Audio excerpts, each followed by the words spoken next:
Alright, this is how the iPhone 16 Pro Max performs as a studio camera in an empty, boring room, using as little gear as possible to achieve the best results without sacrificing ease of use. If you like what you're seeing and want to achieve the same results with your iPhone, keep watching because today I'm going to show you everything I did to achieve this look, including the gear, camera settings, and a few color grading tricks. Starting with the gear, to hold the iPhone in place, I'm using the Freewell Real Travel Tripod. This tripod is fantastic because of its lightweight design, fluid head with a ball head for precise camera positioning, and 1/4-inch threads for mounting extra accessories. Now, on top of the tripod, I've mounted the iPhone to a Bronze Tour teleprompter, which makes it much easier for me to deliver my lines. However, this is completely unnecessary if you are not scripting your videos, and if you are, I would not recommend buying this specific teleprompter because it has a very flimsy phone mount. Next, to expand the port selection on my iPhone and connect additional accessories that make shooting in the studio easier, I'm using the Ugreen 6-in-1 USB-C hub. This hub has two 10 gigabits per second USB-C ports, one USB-C PD charging port, two 10 gigabits per second USB-A ports, and an HDMI port. This hub allows me to charge my iPhone so I never run out of battery when recording in the studio, connect my Samsung T7 Shield external SSD to record videos externally so I'll never run out of space, connect my Rode PodMic USB-C microphone for studio quality audio directly on the iPhone, and connect my Viltrox DC-X3 on camera monitor to easily monitor, properly expose, and frame my shots. However, honestly, all these accessories are not really necessary. You can pretty much eliminate most of them, but they do make your life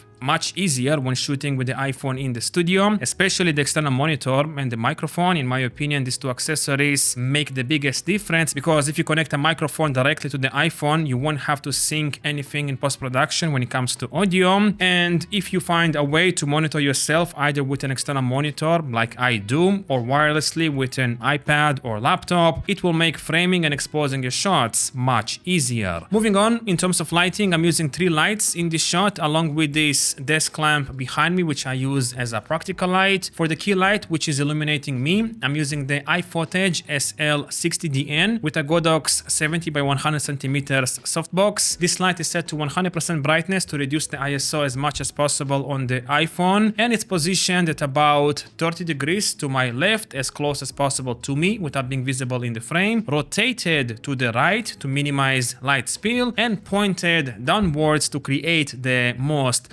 flattering light possible. Next, I'm using the Zhiyun X60 light to raise the overall light ambience in the room because otherwise it's a bit too dark. It's positioned on top of the cabinet to my right, pointing upwards at the ceiling with 20% brightness and 5500 Kelvin to evenly bounce the light off the ceiling and raise the overall exposure in the room. This is probably one of the best tricks if you want to evenly raise the light in the room without making it obvious where the light source is coming from. Just point the light at the ceiling and increase the brightness as much as needed until the room is basically as bright as you want. Now finally, to create this light patch behind me, which I think makes the background slightly more interesting, I'm using the SmallRig RT25 tube light at 40% brightness and 5500 Kelvin with its barn doors fairly closed to shape the light the way I want. This light honestly isn't really necessary. You can get by using just the previous 2 lights. However,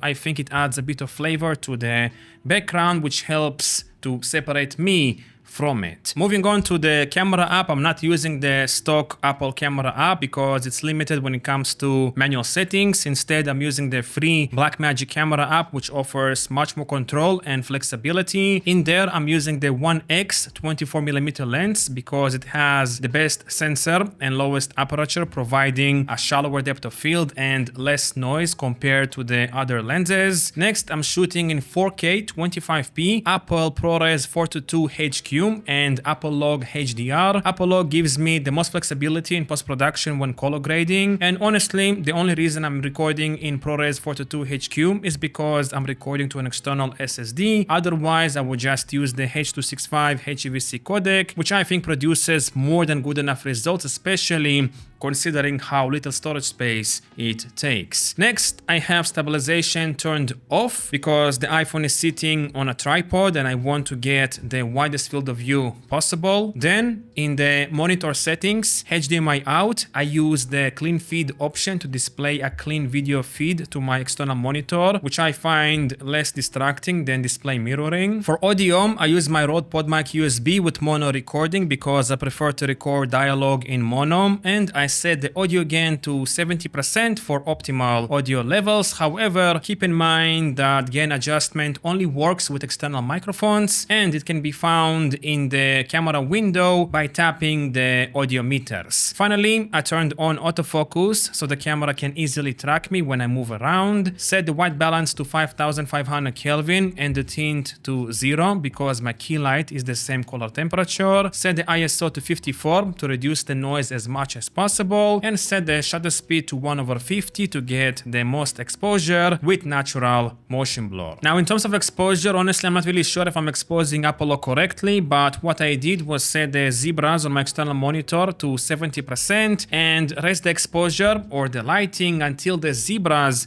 cover the majority of my face. Now if you're not using an external monitor, you can pretty much achieve the same results by using false colors in the Blackmagic camera app. I found that when using it, if the dark gray color covers most of my face, it means that I'm properly exposed. Again, I'm not really sure if this is the correct way to expose skin tones with Apple Log, but I did a couple of tests and this basically gave me the best results. Alright, finally let me show you my node trim inside Davinci Resolve so you can see how I color graded this shot. However, before I do that, I want to mention that I switched to HEVC codec just to see how it compares to the ProRes 422 HQ.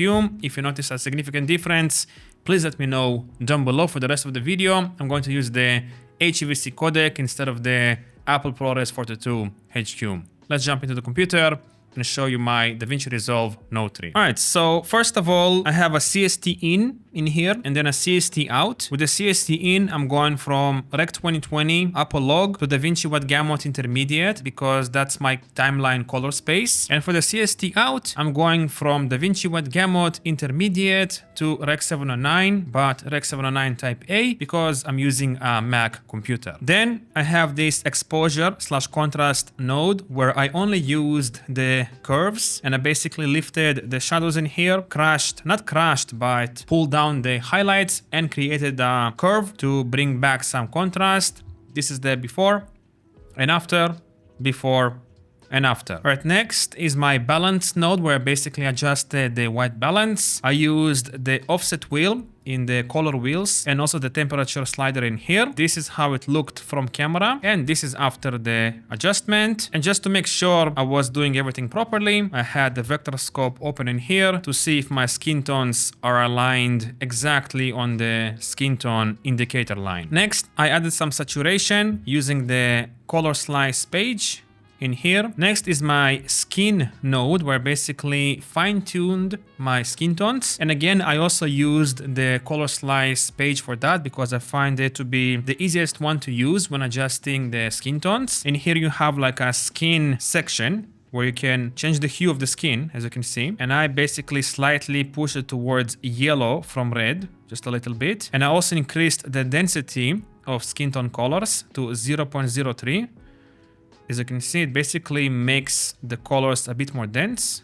And I did the same thing with the red colors, just to make my lips and nose a bit more dense, if you will. Again, if I'm gonna push it up and down in here, you can see it affects my lips and my nose. Now in here are where I positioned my windows to further control the lighting and remove some objects that I didn't like in the shot. So the first window is right on this side, on the right side. I basically used the pen tool to create a window, increased the outside, the softness, just to make the transition between the window and the shot a bit smoother. And I used the HDR wheels to reduce slightly the exposure. As you can see, minus 0.05. This is the before and after. Let me disable this actually. Before and after, before and after. A very minor difference, but all these minor tweaks go a long way, in my personal opinion at least. Next, I have here another window, but on the left side. So basically the same thing as before, but on the other side. And in here, I also reduced the exposure, but a bit more than on the right side. This is the before. As you can see, a bit too bright, at least for me.